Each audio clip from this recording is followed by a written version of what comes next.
అమ్మా నీ కలలే నా కంటి పాపనైనవని, నీ ప్రాణం పణం పెట్టి నాకు పురుడు పోషావని, నీ నెత్తుటి ముద్దయే నా అందమైన దేహమని,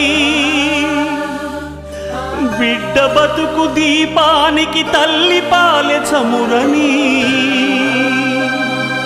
తెలియనైతి తల్లి,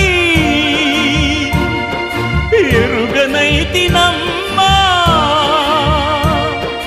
కడుపు తీపినే హేళన చేసిన జులాయిని, కన్న పేగు ముడిని తెంపి వేసిన కసాయిని, మరచిపోయి కూడా నన్ను మన్నించొద్దమ్మా. కల